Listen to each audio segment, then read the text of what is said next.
Why are we insisting on the word happiness?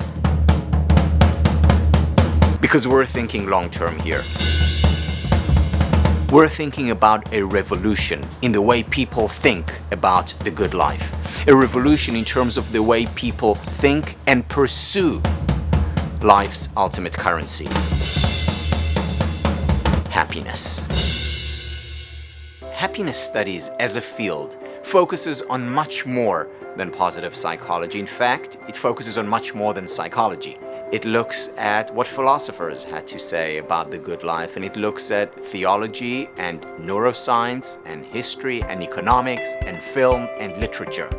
What we decided to do at the Happiness Studies Academy is salvage happiness. In other words, help people understand the true, the deep, the real meaning of a happy life. Precisely to talk about the fact that a happy life is about pleasure, and it's also about a sense of meaning and purpose in life. And it's about relationships and generosity and giving. And it's about intellectual well-being. It's about learning. And if we, through education, teach people that happiness is about pleasure, and happiness is about meaning, and it's about relationships, and it's about physical health, and it's about intellectual development. When people truly understand that all these elements make up the concept of happiness, then they will be more likely to pursue that, more likely to attain it, more likely to help others attain it, more likely to create a better world. Hi, everyone, and welcome. It is so wonderful to be here with you today. So we have an amazing program for you today. I'm very excited to be speaking with Erika, whom I will present in a minute. And what we'll do, Erika and I will chat for a while. I have no more than 73 questions for her, so that should be quick. And then you can join us, and we'd love to receive your questions.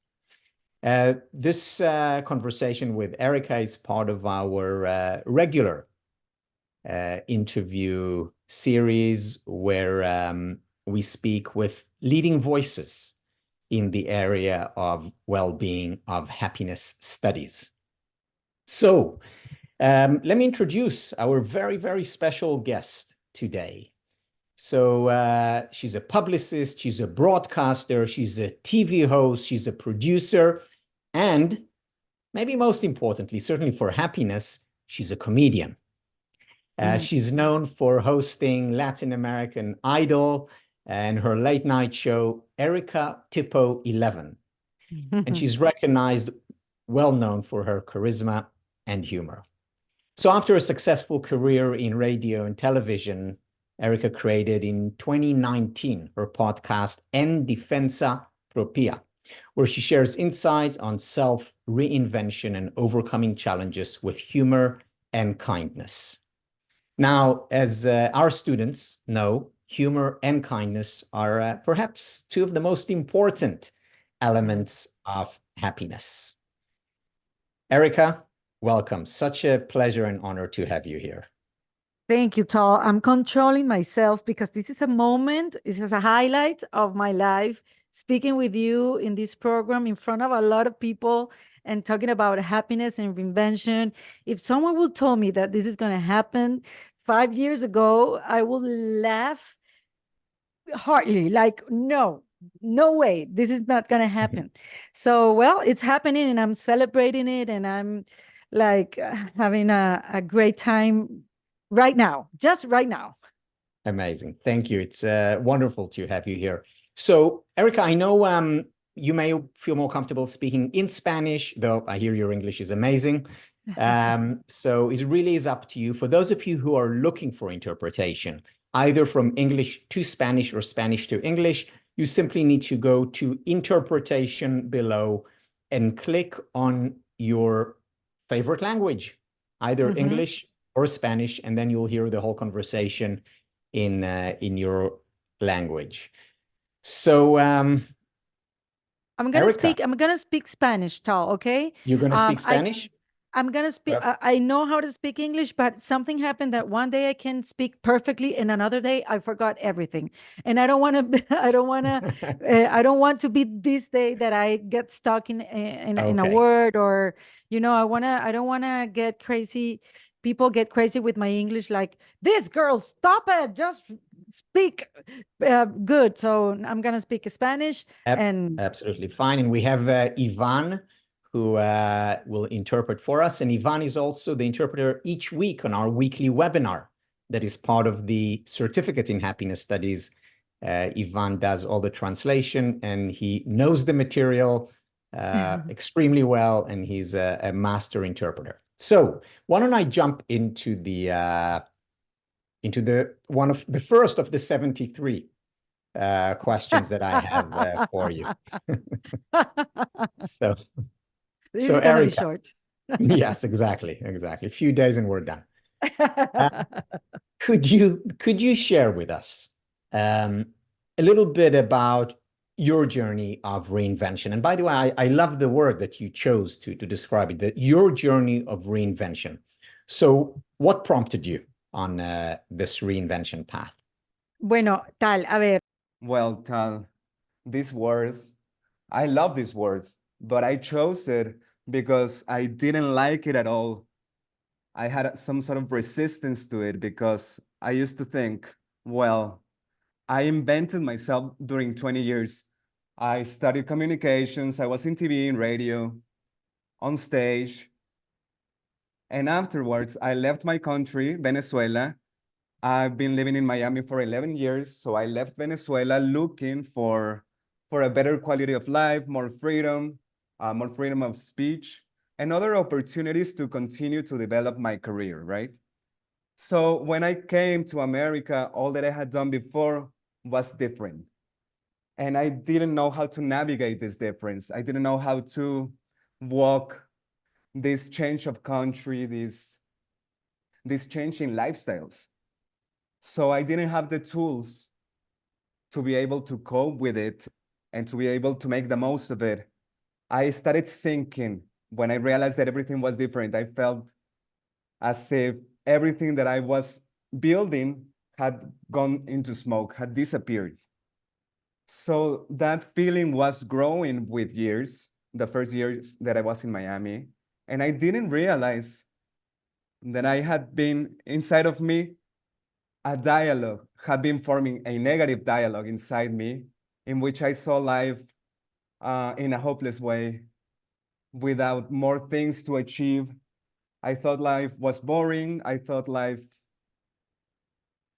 wasn't able to communicate as I did before. So I started to question myself.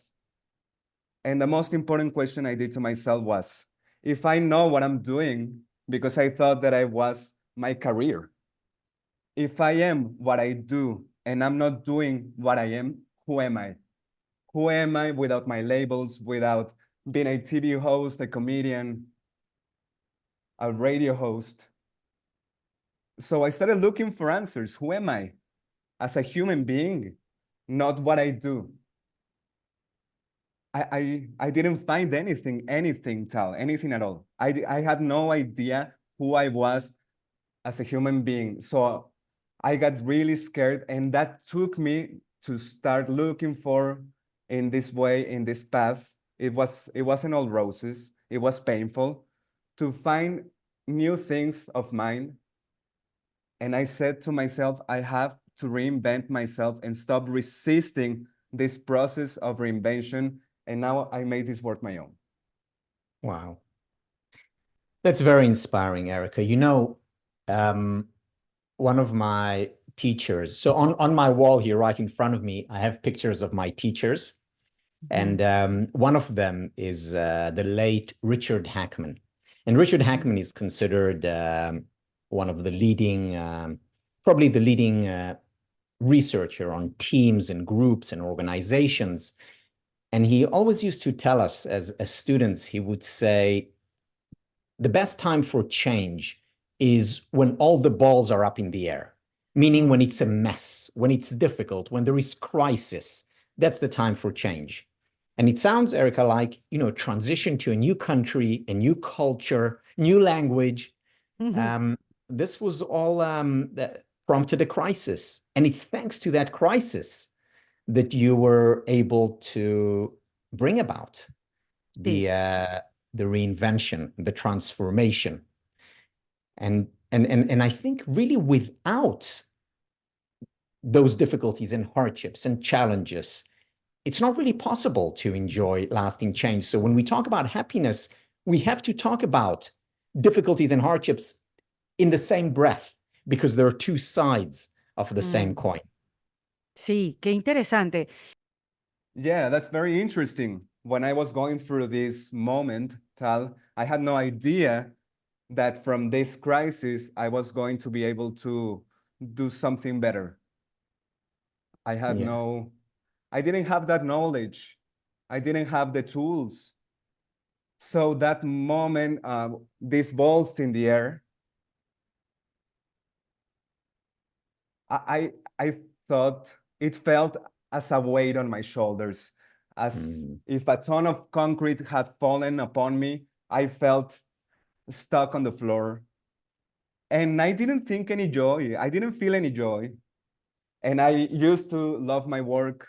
I've always loved my work, being able to communicate on stage, but I didn't feel any sort of joy. I didn't even feel like doing that. So recognizing this, acknowledging this was very strange to me, because I live by communicating my ideas, but I wasn't resonating with what I was doing. And it took a while. It took a while to realize that something was missing, that something was happening, that it was maybe years that I was being a gray person. This color was walking with me for a long time. And I realized at a certain point, I was doing a theater play. I was at a play, and I was crying a lot. I was crying a lot in this play. And I thought that I was a really good actress. I thought that was the reason. I used to do stand-up comedy, and I said yes to this theater play, Every Brilliant Thing, and it has a lot of improv. And I've always done improv, so I said yes. But in this play, I was always crying at the end, and I was like, wow, I need to start becoming an actress. But it wasn't that. It was that this play was waking up some feelings in me, this consciousness that something was going on with me and that I wasn't realizing, I wasn't confronting it. I was putting it aside until I decided after a long time to go to therapy. And that was when I realized that something was going on with me and that I was procrastinating in this conversation with me. And so I started this journey of self-knowledge, and I started looking for the answer to who I was without my profession, without my career. And it has been a wonderful experience. But yeah, it was painful, and it still is, because I have a lot of tools now, but there are always things in life. And I'm sometimes like, I'm supposed to be prepared. I'm supposed to be ready to deal with these things. But sometimes I lose my focus and I have to come back. And it's like a seesaw of sorts. But I have a lot more self-knowledge, which is, I think, very powerful. Yeah, it's fascinating. Erica, I'm listening to you and I'm hearing many of the ideas that my students and I talk about. For example, overcoming difficulties and hardships. You talk about time. It didn't happen overnight. More than that, you're saying it's still unfolding. You're still in the process. So time is one. Second, you mentioned tears that you shed. And, I find it amazing about tears. So there's research on it showing that when we cry, we release oxytocin. That's the love hormone. It makes us feel all good and mushy inside. When we cry, we release opiates. These are naturally occurring drugs that actually calm us down, that make us feel better. It's not for nothing that we feel so much better after a good cry. The thing, though, is that we need to let the tears flow. And I always emphasize it applies as much to men as it does to women. For when we release these tears, when we give ourselves the permission to experience whatever emotion comes up, that's part of the healing. So you talk about time, you talk about tears, you also sought help. You didn't say, oh, I can do this by myself, I'm strong. You actually need strength to say, I need help. Mm-hmm. What other things would you recommend? So if I'm stuck, I want to, do what you did. I want to reinvent. What other advice would you have for people in that place where all the balls are up in the air? Definitivamente lo primero que yo... Definitely, what I would say first and foremost is therapy, because you need that space to know yourself, because you can't change what you don't know. And what happened to me is I didn't know myself. I needed to find that inner dialogue that I was having, what it was saying to me, what was the story that I had in my head, why I went from a comfortable life, in quotation marks, to this sad life, to this life of sadness. So therapy allowed me to find out the limiting stories that I was telling myself, because these are conversations that you have with yourself that sometimes you don't realize. Sometimes you don't know that they are there within you, and you need to be in a place where you can listen to yourself. So that is my first advice. Another advice is realizing that what other people say doesn't matter. For a long time, I was resisting change because I thought that people were going to think that I became a crazy person and that they were going to criticize me. So that stopped me, prevented me from moving forward in a steady way towards change. That's another belief that people have, and that people are not paying attention to us. My psychologist used to tell me, people are not showering and thinking about Erika. Oh, Erika's a loser. And I hadn't realized that.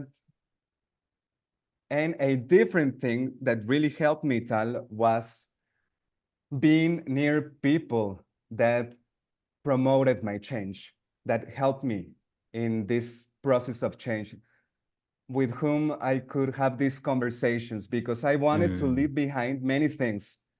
And I needed to be near people who I felt comfortable with, people who understood me and didn't judge me and could encourage me, people who could be there with me, walking with me. And I think that was key, among many other things, of course, because one of the first things I did was exercising. I needed my body to be strong, to be able to move, because I felt like I was carrying a weight over my shoulders, and I needed to be rid of that, to be free of that. So the first thing I did was exercising, because that made me feel good. So exercise and therapy were the first ingredients in this reinvention of mine. And then, yeah, being near people, new people, and doing new things as well, because this sadness that I was feeling for a long time, it closed me to people. It sank me, and I missed many opportunities to do new things, to be uncomfortable, to walk out of my comfort zone. And I missed many interesting opportunities because I didn't want people to see me, because I was a public figure and I was doing stand-up. So I was a walking contradiction. I used to make people laugh, but I was broken inside. And I had to join these two people living within me. And that was when I got a new purpose in life. Talking to my therapist, when I stabilized myself emotionally, intellectually, I managed to get new ideas again. So when I started working on my self-love and acknowledge myself, I was able to create new things. And I invented a podcast, as you said, and Defensa Propia, in self-defense, where I was going to have this type of conversations that I was having with my therapist, how to reinvent myself. But I was going to ask only to women because I had many male friends and my husband, I was married at the time.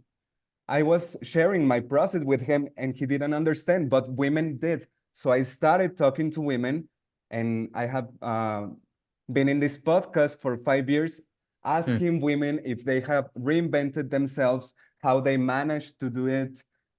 So I could have examples. I could have some models to be able to walk out of this hole that I had been digging for myself and start walking in this path without anger, without guilt, and without blaming people around me. Wow. Mm. Some journey. There's so much that I want to say about what you shared, and I just want to mention a few points that are very much aligned with everything that we stand for and everything that we teach. And I will start actually with what I think is the most important element of a healthy, positive transformational process, and that is other people, the community. You said that you were looking for a supportive environment for people who will help you. And I think of the work of Yale professor Nicholas Christakis, and he talks about how much impact other people have on us. So, for example, we're much more likely to smoke if our environment smokes. We're much more likely to eat healthfully if people in our immediate environment eat healthfully. The same with happiness. The same with being open to emotions. We're much more likely to be open to emotions or to be happy if other people around us. In other words, these things, all of them, whether how much we exercise or smoke, whether how accepting and open we are to ourselves, to our tears, these things are contagious. They're impacted by other people. And I often say to our students, the material that we teach at the Happiness Studies Academy is very good. But, that's easy. Because how can you go wrong when, the material you use is Aristotle and Lao Tzu and Helen Keller and Martin Seligman and Sonia Lubomyrsky, the greatest minds in history, in psychology, in philosophy, in literature. You can't go wrong there. That's great, but it's not the most important part of the Happiness Studies Academy. The most important part is the community, which has created around the idea of happiness. And again, our plan initially wasn't to create that very warm, supportive, healthy community, but it morphed, it evolved naturally. And this is what supports people so much in the process of reinvention, as you put it, or growth and development. And there is a beautiful quote by Francis Bacon, who's a British philosopher from 400, 500 years ago, who said, "Friendship doubles joy and cuts grief in half." Friendship doubles joy and cuts grief in half. Wow. So when we are going through difficult times, the community, the friends that you describe, help us. When we go through good times, they continue to elevate us, doubles joy and cuts grief in half. So there is nothing more important in this process, as I see it, than a supportive community. And then, I find it interesting. You talked about limiting stories that you had. We all have limiting stories, so of one kind or another, whether it's at work, whether it's related to our relationship, whether to how happy we can get. And these stories determine how high we'll rise or how low we'll go. And therefore, retelling the stories, or as Timothy Wilson, he's from University of Virginia, says, how can we redirect these stories? And in many ways, that's what therapy does. We reinvent ourselves through retelling our story. So I love your story. Thank you. Thank you, Erika.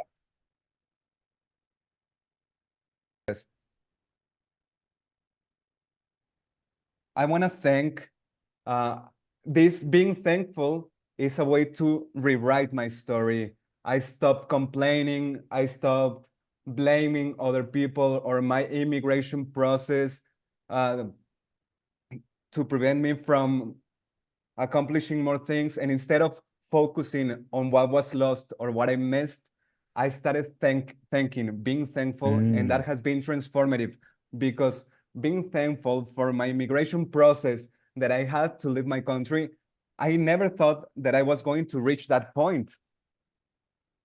But that put me in a different place, that made me flexible, that made me be away from this rigidity. Now I don't welcome adversity, but I do say it was good that this happened to me because otherwise I wouldn't have been able to come to this point. And so now I'm more compassionate with myself, and that is a very different place from which to live life. Yeah, and you know, gratitude is such a big thing, such an important element of personal growth, also organizational growth. You know, organizations that are more grateful generally tend to be not just happier places to work in, they also tend to be more successful. And you know, when I first read the research on gratitude, and you know, the research has been around since 2003, and of course, Oprah talked about gratitude before 2003. So I was thinking, how is it that simply committing to a gratitude practice, you know, so before I go to bed, I write down 5 things for which I'm grateful, or when I wake up in the morning, I count my blessings. You know, that's 1 minute. How is it that this affects your happiness levels, that it affects how kind you'll be, it affects how successful you'll be, and being grateful also makes you healthier, physically healthier. It strengthens your immune system. How? 1 minute. And I thought about it a lot. And what I realized, and what Robert Emmons talks about, is that what gratitude does is it sets up upward spirals. You see, our life is not made of, you know, a linear trajectory. Okay, now I'm becoming happier, or, you know, today is a good and better day. Our life is ups and downs. And throughout our lives, there are upward spirals and downward spirals. And when I express gratitude, at that moment, it puts me in a positive place. And as a result of that positive place, I'll be more positive toward other people. I'll be nicer. And if I'm nicer towards them, they'll be nicer towards me. And now I feel even better than I felt before because someone was just nice to me. And then I will go and work. And in my work, I'll do even better because I'm in a positive mood. I'm energized. And after working well, I'll feel even better. So I'll be even nicer to other people, and they'll be nice, and so on in an upward spiral. And so often, when we're in a difficult spot, we're simply, not easily, but simply part of a downward spiral. And we can reverse that downward spiral to an upward spiral through the simple act of gratitude. Or what you mentioned earlier, go out and exercise. You'll feel better after you exercise. And if you feel better, then as a result of that, you'll be, again, nicer to someone else, or you'll get more work done, or you'll see things that you didn't see before. And again, an upward spiral is created. So the question is, how do we trigger? Where do we push to create those upward spirals in our lives rather than be victims to downward spirals? Yo creo que es una decisión. I think that it's a decision, Tal. I decided to stop being a victim because part of the journey and part of the happiness studies is being responsible for your own life, not other people. You're responsible for how you live your life, and you're responsible for building your own happiness. And how to build your happiness, how to build your happiness around your life. So it's a choice for me. I stopped being a victim. And that helped me identify since when I'm acting the victim. and being able to shift that and say, I can do this. Nobody's to blame for this. I am the only one who can make the choice how to live my life. And that gives me the strength to change my storytelling. Because who else? How am I going to make another person responsible for my well-being? I cannot do that.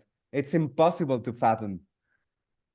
I used to think how I used to give other people control over my life, to a TV contract or to an interviewee, how I was able to give these other people power over my life and not concern myself with building my life and finding people near me that made me feel better. So I think the first step is it's a choice, first and foremost, and taking action, asking for help, and creating a moment of happiness, creating a favorable life, not a life to be lived as a victim. And Tal, I'm very thankful for what you've given to the world, for your happiness studies and giving us the power.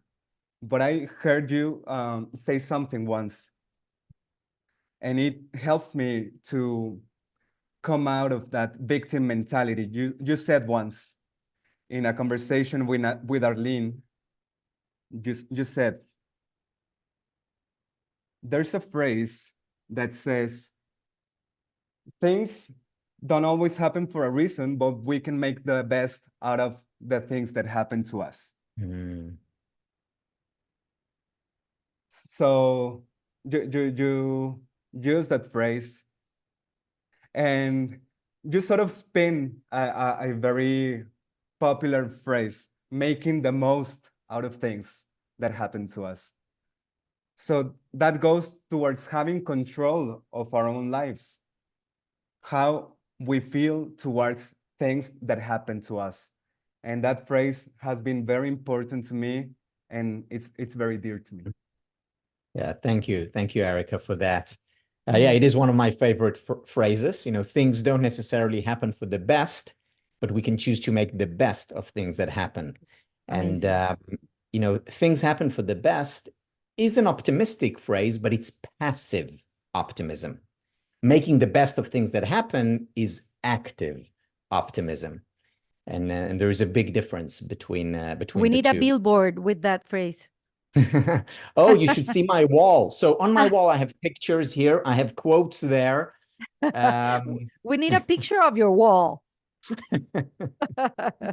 Even better, make your own wall. Yeah, exactly. You know, one of the projects in our program is to design your room in a way that will elevate you. Why? Because, you know, a lot of the things that you talk about, that I talk about, you know, people will say, oh, yeah, of course, I knew that. Or, oh, yeah, that makes sense. So the issue is not knowing it. It's easy to know those things. The challenge is implementing these ideas. What does this mean? It's very simple.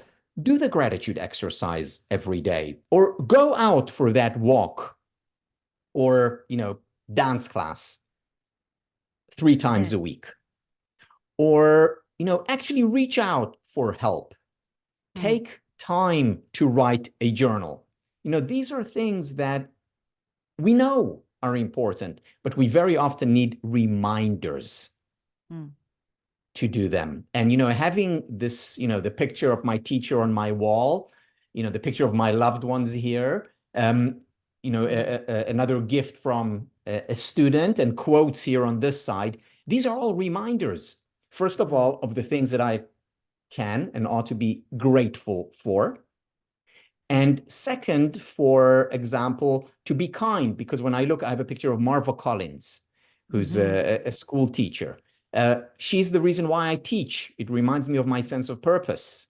I have a picture of my other teacher, Philip Stone, who reminds me how kindness is important. So, you know, every picture, every quote reminds me of things that I know. You know, I've written books about giving yourself the permission to be human, but I still need those reminders because knowing is not enough. We need to bridge that knowing, doing gap. Eso es exactamente lo que a mí me sucede. That's exactly what happens to me in my interviews, in my podcast. I interview women and also some men. I formed a small group of men and a lot of women that I interview in my podcast, and I've learned so much from them. But one thing is what I've learned, the theory that I know by memory. I'm a great student. I know everything by heart, but putting it into practice is what's difficult. So I totally agree with you. And we need to make the most of it, because whenever we can take action is when we have that aha moment. Also, when we face adversity, when we face surprises. So we have to practice this, because we're not going to say, oh, this bad thing happened to me for a good reason. But if we see that in adversity, it's the perfect time to put into practice what we have learned, then adversity is an opportunity, right? It's not the end of the world. There's an opportunity for change, for transformation there, for making the most of it, as you say. You know, one of our students this morning, I didn't think I would actually share what she said, so I don't have the permission to use her name. But she said that every morning she wakes up and she reminds herself of one word, the word choose. Choose. And for her, it's a mantra. And she says it changes everything. It changes the way she parents. It changes the way she works. It changes the way she approaches life. And, you know, imagine if every morning, every day, you chose the word of the day. And again, it can be the same word for a year, or it can be a different word every day. But a word that will be your guiding mantra. It could be choose, or it could be kindness, or it could be gratitude, or it could be love, or it could be acceptance. Whatever word, whatever you're working on, as a reminder of where you are reinventing yourself, where you are creating a better life for yourself. Qué belleza. I'm going to practice with choose every morning.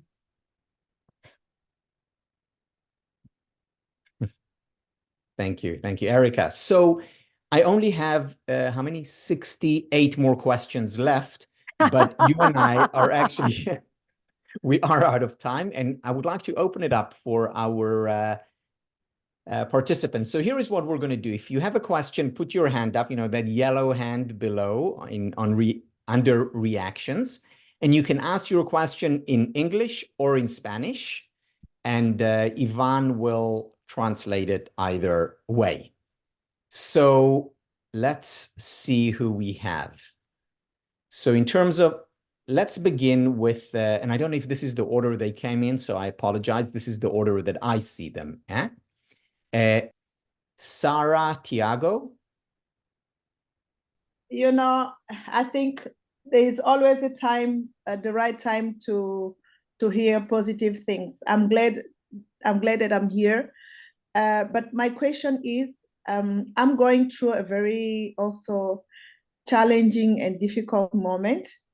And how can we, like, you know, we try, sometimes I try to be I'm a very optimistic person, but sometimes I agree with what doctor said. Sometimes we have to cry, sometimes we have to be, you know, and then uplift ourselves. How did you manage, how long it takes you to overcome all the challenge or the sadness and transform it to be a happy person? Because I really am very positive, I'm very optimistic, but I think we need sometimes some push up to make sure that we forget about all the sadness that we're going through. So I would really love to get some insight on this, how to overcome this.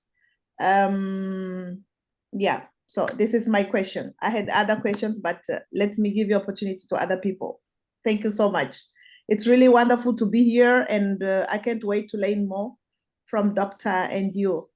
Thank you so much. Thank you, Sarah. You're welcome. So Erika, do you want to take that? Oh my God, with you in front of all, I'm just want to say something. And Sarah, I think that it's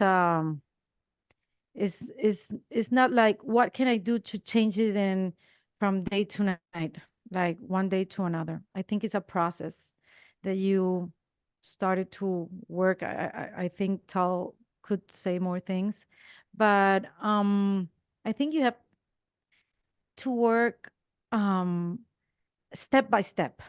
And I think for me, I started to do one thing a day. Exercising was the one thing I did. Then exercising and therapy, then exercising, working a little bit, and then therapy. It's step by step. You don't have to do everything at the same time because you're gonna abandon it.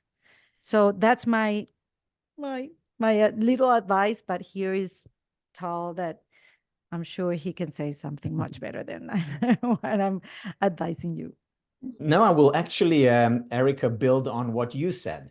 So one of the things that you emphasize, I know in your work, you didn't talk about it much, at least not directly, is self-awareness.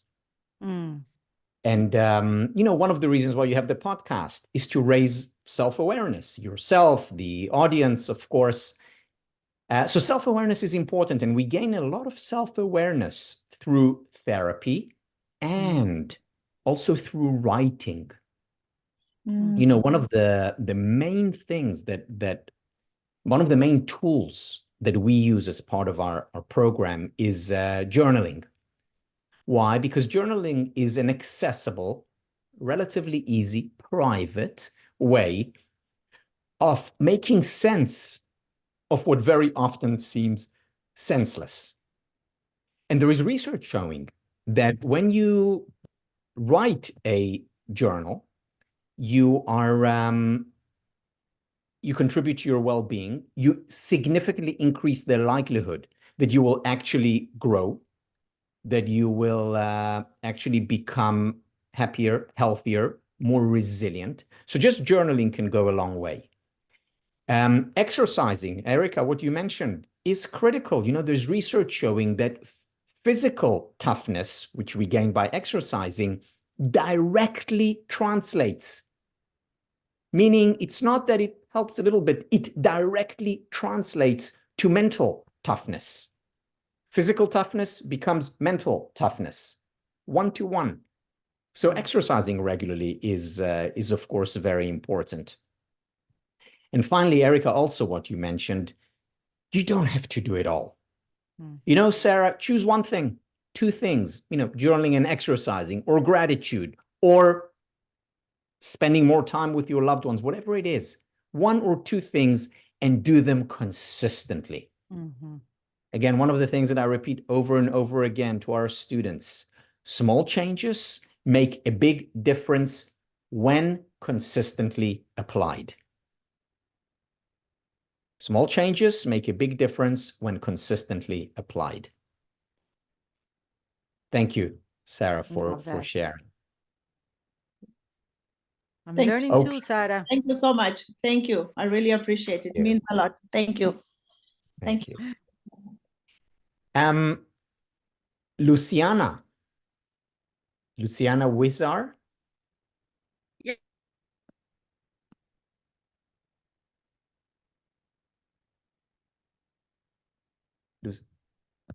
Hello?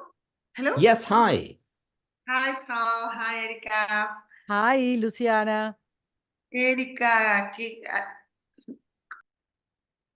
Erika, your music to my ears. Listening to you is music to my ears. Thank you, Luciana. I wanted to ask you something. You're very illuminating. So first of all, I want to ask you about Defensa Propia, your podcast, and your story, and the way you've impacted people. But I want to ask you, you've given some advice to reinvent ourselves, to invite to reinvention that are very linked to science. But I wanted to ask you, maybe, what's the mistake that you learned from the most in this process? I think that, thank you, Luciana, for your question. I think that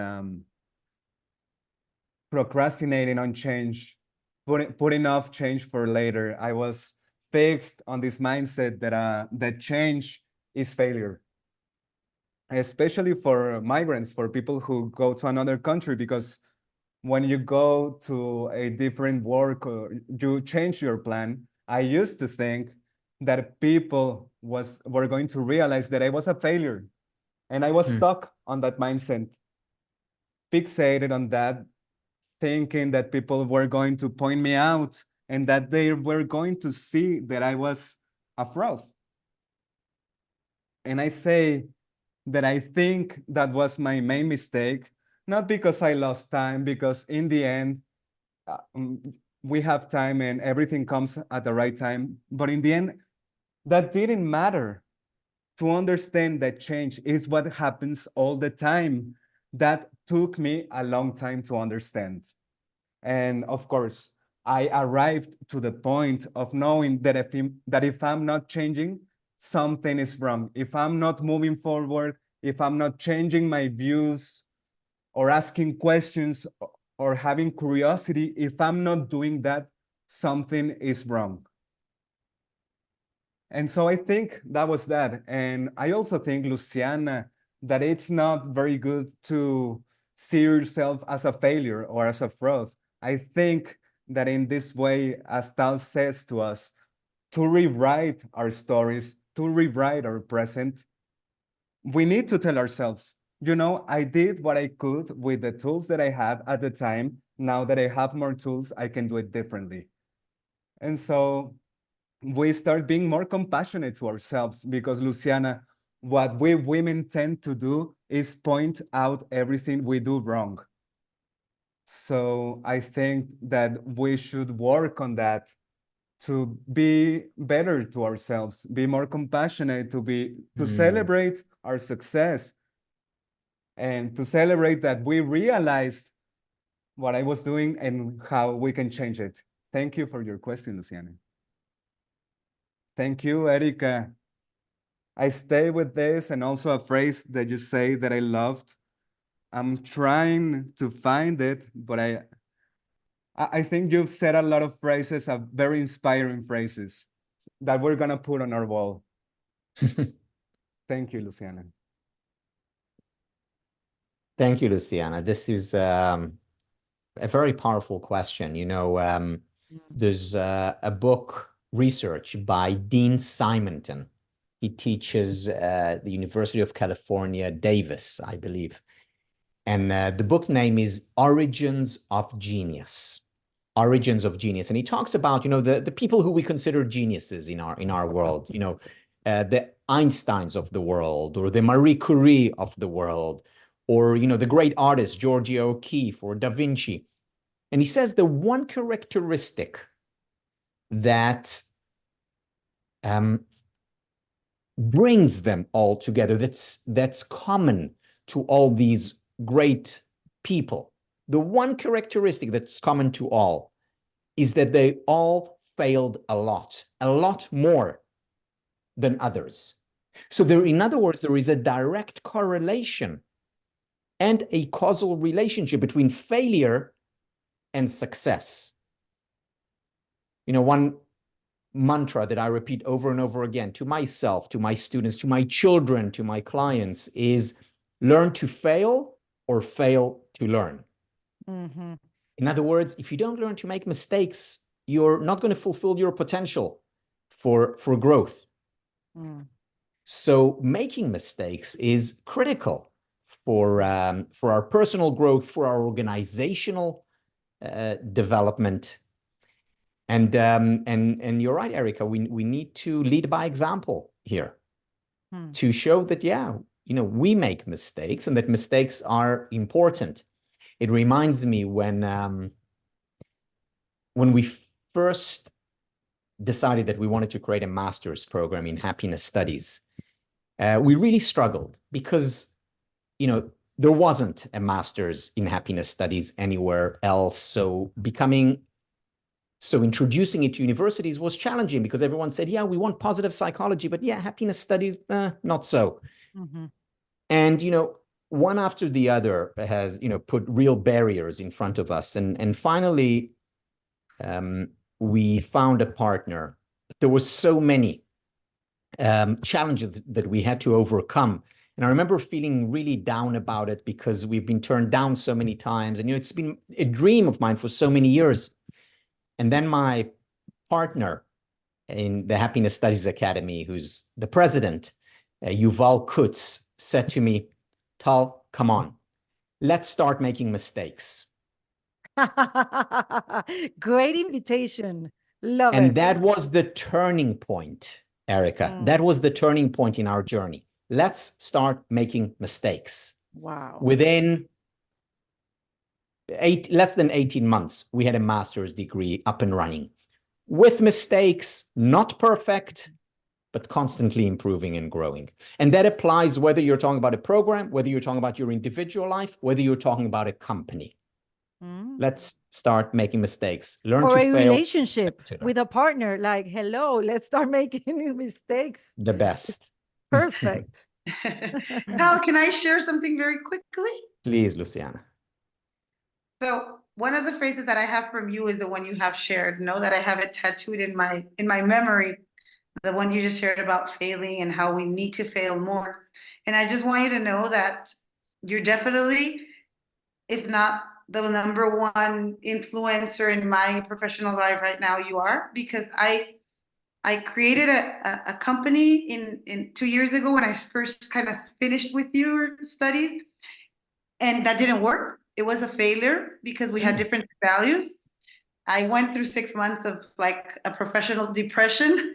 And then I just became very, very involved with the World Happiness Academy. And now I'm being offered 2 positions, being a teacher in their masters, being part of the people who are doing a retreat. And those were 2 things that I've been wanting for the last years.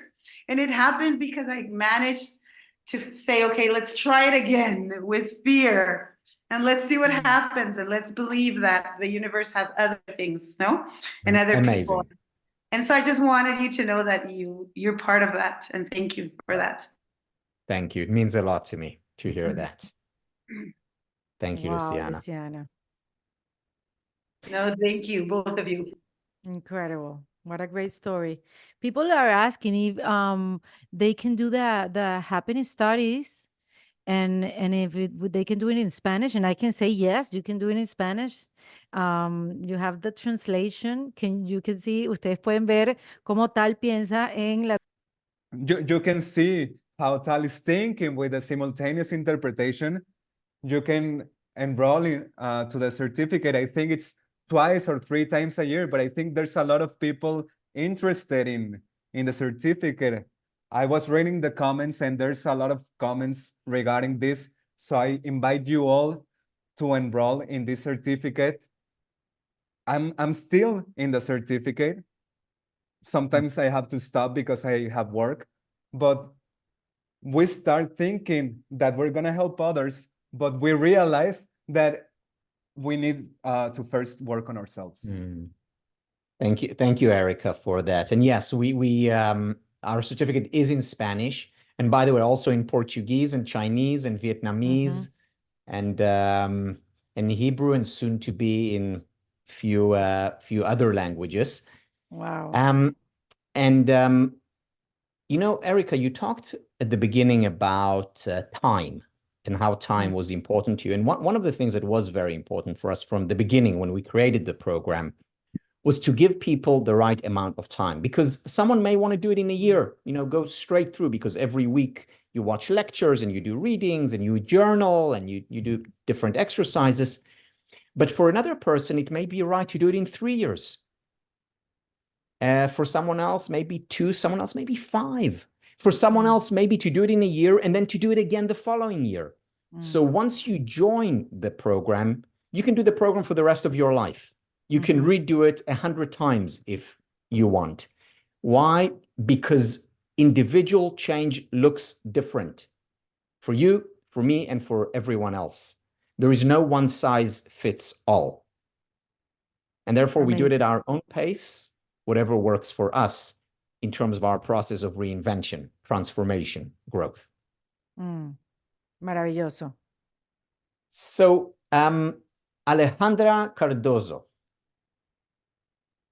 can you please mute Hola, yourself? ¿me escuchan? Hola. Hello, can you hear me? Yes, we can.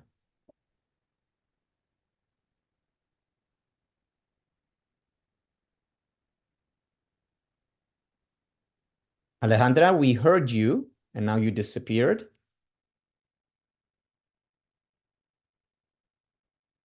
Hi.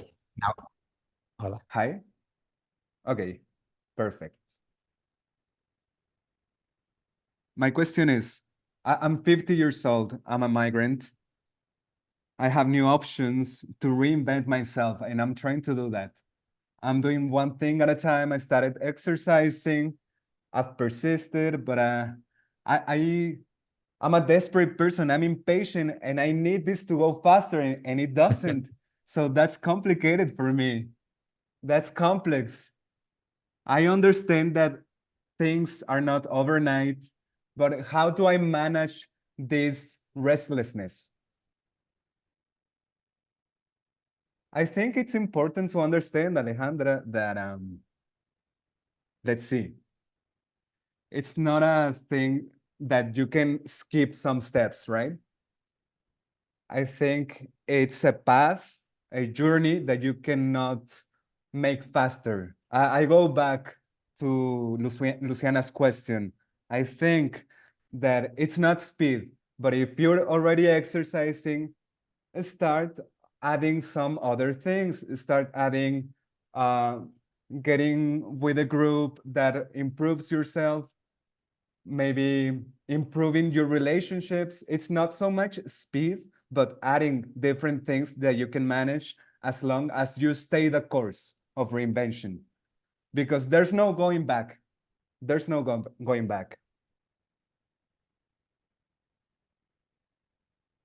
But I think that Alejandra, and I'm going to say, I'm going to sound cliche, but as I started reinventing myself, those things I didn't like, I realized that I didn't have to go to a specific point, but what I was going through, what I was living. They say the process is more important than the destination, right? That's where you need to focus, Alejandra. Those small things that you start changing the simple things, not the big things, that big destination you need to be at. Because when you get to that point, you're going to say, where from here, right?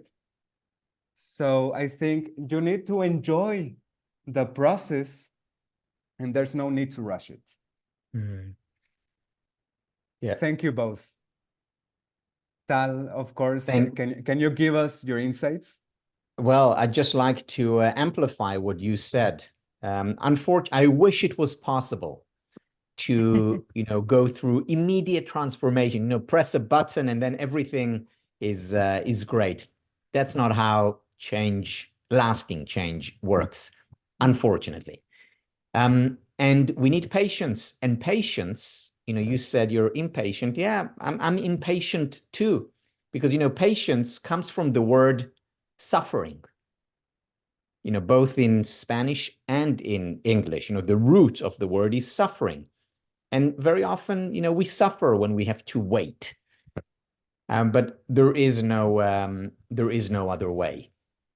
The thing is that, as Erika emphasized, it really is about the process. So it's not, okay, so now I'm going to suffer for 2 years, and at the end of the 2 years, I'm going to be reinvented and transformed, and then I'll be happy.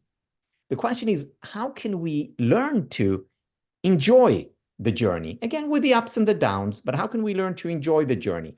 Whether it's through appreciation, whether it's through spending quality time with people we care about, whether it's about engaging in exercise that we love. People ask me, so what's the best form of exercise? The answer is a very simple answer. The best form of exercise is your favorite form of exercise.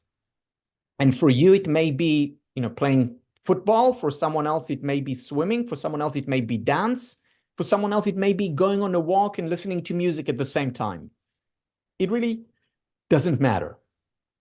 We need to introduce all these practices in our life that are part of the process. And when we know that we're in a process of personal development, then that makes every step of the way more enjoyable. With the ups and the downs, but more enjoyable. Thank you. So, love it. Thank you. Raquel Souza, can you please unmute yourself? Raquel Souza.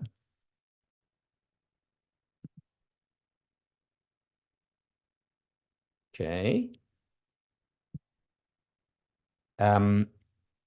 We'll come back to you, Raquel. How about Ava Carlota Silva?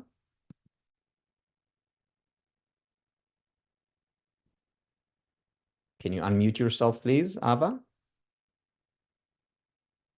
Hi.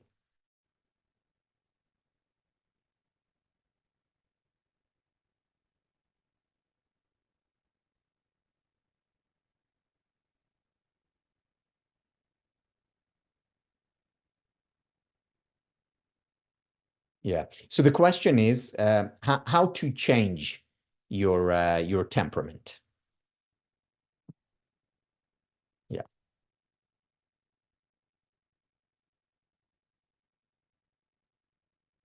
All right. I will start, Erika, and then you add if you good. So, until 1998, not that long ago, until 1998, scientists were convinced that our brain basically doesn't change after the age of, maybe 3. So the first few years, there are a lot of connections being made. After the age of 3, you're basically stuck with the same brain for the rest of your life.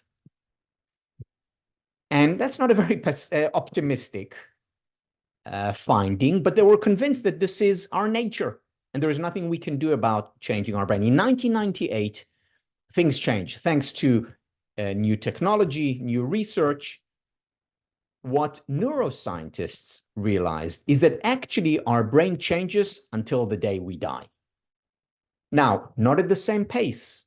So, for example, the first 3 years of life, the brain changes more. During our teenage years, the brain changes a lot.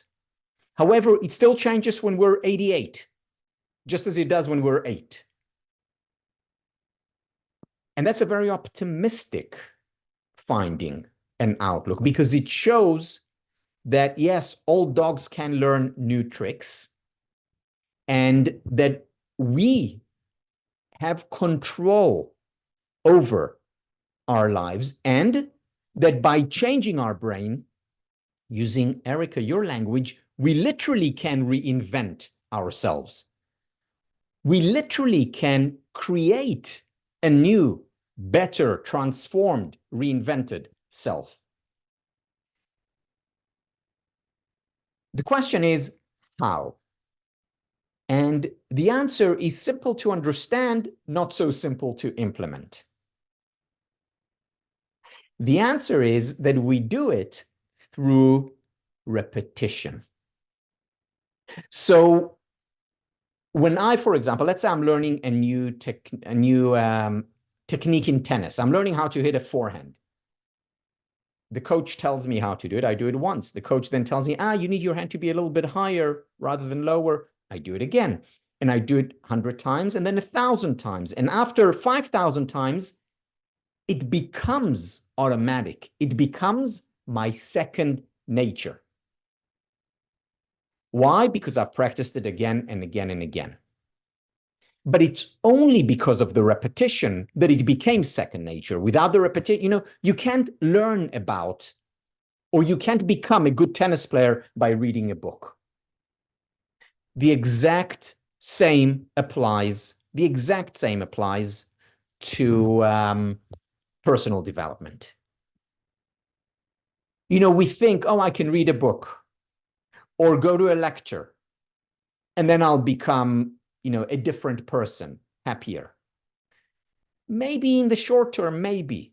In the long term, no way. Because to attain lasting change, we need that repetition. That's why Erika and I were talking earlier about taking one or two things and repeating them over and over again. Whether it's the exercise, whether it's the gratitude, whether it's acts of kindness. Because you actually become kinder by acting kindly over and over again. You actually become more positive and more optimistic by time and time again thinking optimistically and appreciating things in your life. That is what repetitive action or repetitive thought does. It changes us from within. It actually changes our brain. This is what psychologists call neuroplasticity. Neuroplasticity means the ability of the brain, or our ability rather, to change the neural pathways in our brain so that we essentially change our temperament, so that we become maybe kinder and maybe calmer and nicer and more grateful and more appreciative. These are all things that we can change, but the only way to change them is like to make them second nature is the same way that we change a tennis stroke and making that a second nature. Repetition.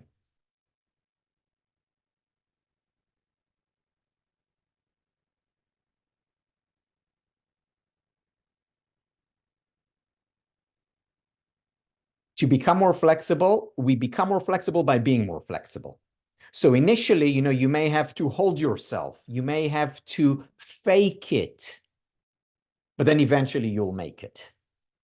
So even if you don't feel like it, but you act like it, over time, that action will affect your feeling. That action will actually affect your temperament.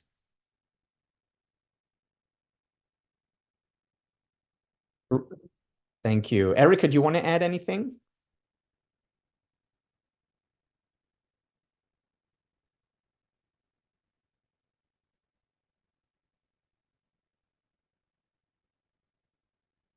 It's very funny to me because this practice, I've changed my temperament. And my friends, my closest friends, something happens and I don't react as I used to. But I respond or I say a different thing and my friends are like, who are you? Where did they take Erika? You're not like this. So they tell me, now you're Erika Chopra. Now you don't get angry over things that used to make you angry. And it really doesn't happen that much to me, but I had to practice it. And I had to ask myself, who do I want to be in this situation? And I've had to stay quiet and I've had to take a deep breath and I've had to apologize many times in order to be able to convince my brain that I can react differently and be able to apologize to the person that I was rude to. And in this way, being able to mold myself in a different way. It's not that every time I'm a little angel, but I am much more conscious, self-conscious, self-aware. What Tal was saying to us, this self-knowledge, this self-observation, and start checking ourselves, be our own, be vigilant of ourselves. Thank you very much. Yeah, so I need to be more flexible and start looking at myself, start looking within. Yeah. Thank you, Raquel. Thank you, Raquel. It's such an important topic, Erika, because I'm sure you face it too, that people think, oh, she made a change because she decided to make a change and then she lived happily ever after. And I think when you focus, and you mentioned this earlier, you're still going through the process. It's not a 0-1. One day you're like this, the next day you're like that. It's ongoing and will hopefully continue till the day we die. Yes, it is. Thank you. Ava Carlota, can you unmute yourself, please? Ava Carlota Silva. Right, let's move on to Andres. Andres Acurero.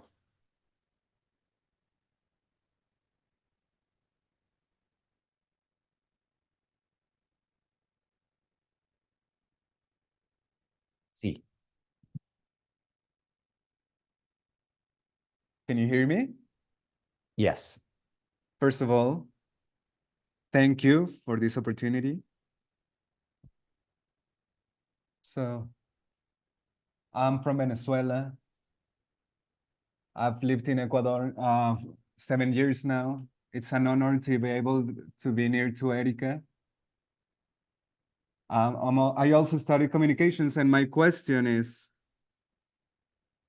I think many of the questions I had, you've already answered. So I think it's difficult for me to, what advice, what can you tell me about this loop thinking where you get stuck? Because yeah, we can practice to be more positive. We can practice, but sometimes it doesn't work. When this loop thinking, we get stuck in it and we start getting anxious. Sometimes, like Erika said, it's difficult to get out of this because it's like we didn't have any motivation, any energy to be able to say, okay, I've been exercising for a month and now I'm in this hole again. It's like getting a flat tire, right? So how can I move forward? So I'm asking from experience, maybe from your experience of having lived through this process. So thank you very much, Tal, for this opportunity again, and your compromise with this, with these tools, with the happiness studies. Thank you, Andres. So Erika, shall I start or do you want to start? Okay. Good. Thank you. So first of all, Andres, what's very important to keep in mind is that we all sometimes get stuck, meaning it's not, okay, Erika has gone through that process, I've gone through the process, and now we're smooth riding from here on. We all at times fall short. We all at times make mistakes. We all at times struggle. That's natural. And even important because it's through our struggles that we grow. So the first step is accepting the fact that getting stuck is part of the deal, meaning it's part of being alive. Why is that important? Because if we don't accept it, we get stuck because we get stuck.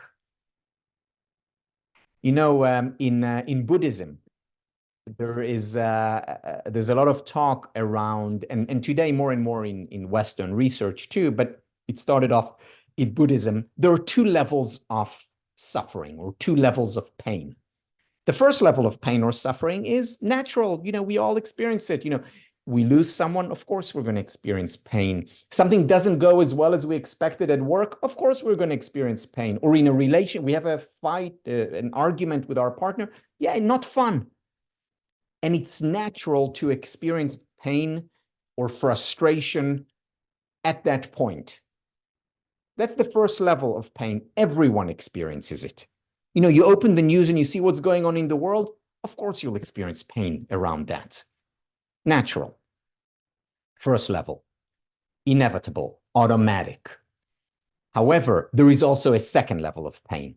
And that happens when you reject the first level of pain.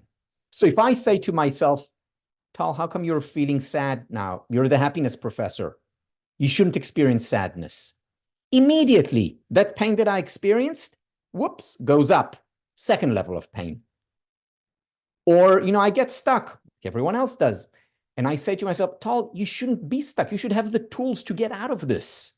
Immediately, that's stuck, I become even more stuck. Second level of stuckness.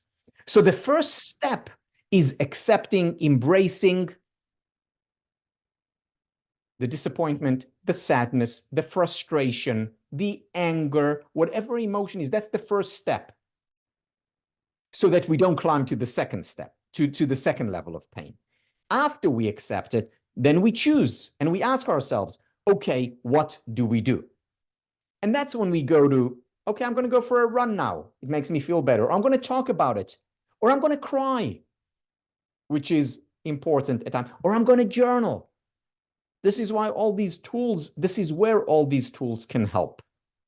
One of the things that I often tell future students, those who are considering whether or not to join, I say to them, when you go through the process, through the happiness studies process, you're not going to live happily ever after. I cannot promise you that you will no longer experience sadness or anger or frustration or anxiety. In fact, I can guarantee you that you will experience all these emotions a year from now and 20 years from now, if you're still alive. But here is what I can promise you. Your psychological immune system will be stronger. What does this mean? What does having a strong immune system means? It doesn't mean when you have a strong immune system that you don't get sick.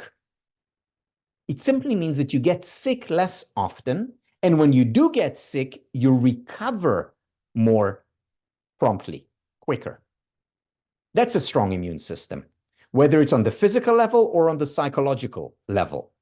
So when you learn all these tools, when you implement all the ideas that Erika talks about, it means that you will still experience difficulties and hardships and stuckness and challenges. And when you do experience them, you will jump back, bounce back, recover more promptly. That's a strong immune system. Over to you, Erika.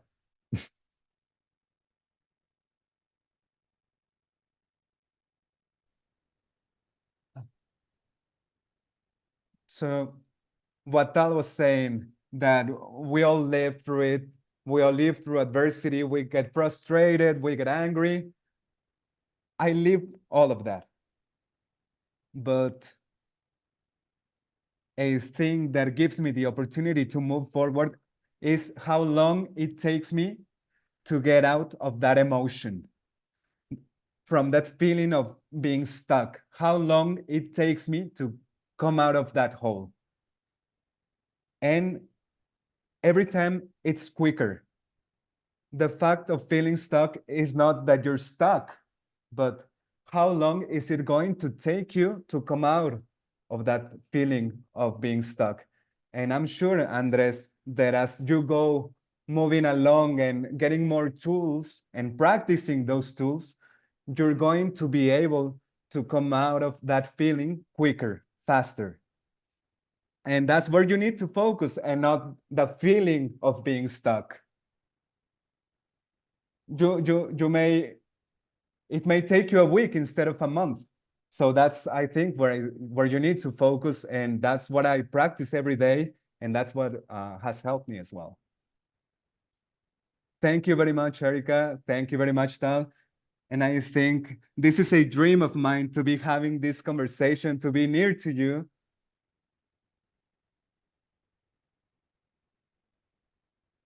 Thank you, Andres. Beautiful words. Big hug to you, to Ecuador. Erika, one of the topics that we teach, as you know, in our course is flow. And flow, which is work done by Mihaly Csikszentmihalyi, is about being so immersed in an activity that you lose sense of time. And this is an experience of both peak experience, where you feel at your best, and peak performance, where you are at your best. So I just experienced flow. I was looking at the time and I couldn't believe it. We are out of time. Unfortunately, I can't believe an hour and a half has gone by. It has been incredible, Tal. As I said in the beginning, this is a highlight of my life. Being speaking Thank with you. you about these kind of topics is like is another reality. It's another dimension. Thank you. It means a lot to me, and I'm so glad we had this opportunity. I see we have many more hands that are up, so maybe we'll need to, continue this at some other point. Sure. But now we have to say goodbye. So thank you all for being here, and we are going to end. My colleague is going to show a video. This is a video of our retreats. I mentioned earlier that the most important part in the Happiness Studies Academy is the community. And one of the things that we're doing to create this community is, in addition to having online lectures and weekly webinars, is to have physical retreats around the world.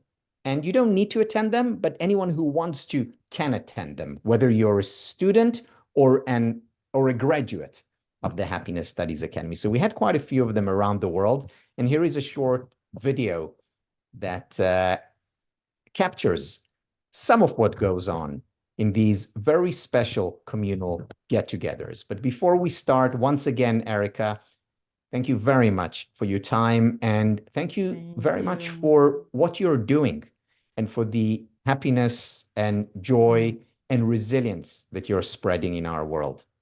Thank you, Tal. Now you're going to be my guest in my podcast in self-defense. It would be an honor. Thank you An so honor. much for the opportunity. Thank you so much. Thank you. Thank you, everyone. Bye-bye, everyone. Take good care. Bye-bye.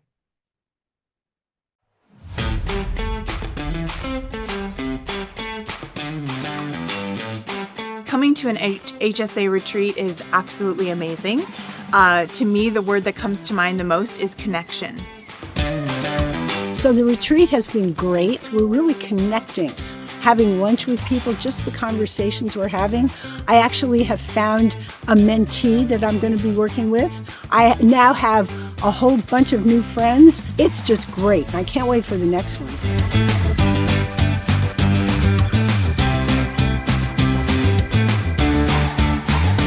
For me, it was life-changing, knowing very authentic and generous people from all over the world just open up my imagination to so many possibilities. Makes me just want to improve in so many areas I didn't even know about.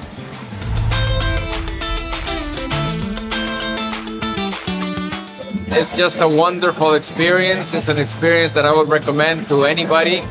This is my third retreat, and definitely I will be next year in the next retreat, wherever it is.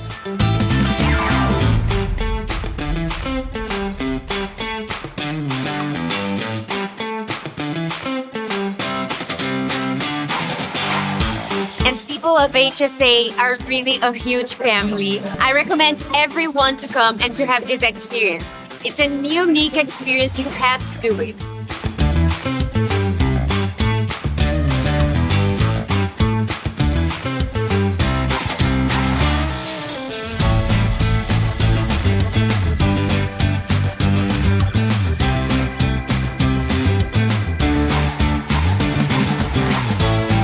There's so much packed into like 3 days. Yeah. And there's still more to come.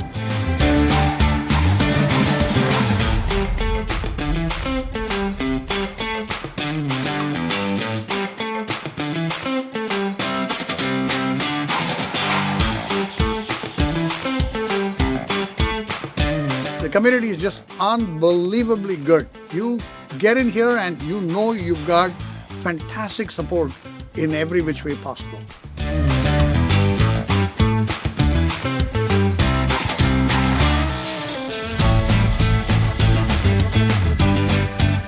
Didn't expect such a level of preparation, and it is just mind-blowing. You know, they're treating us like princesses and princes, or like I'm coming for the best date of my life.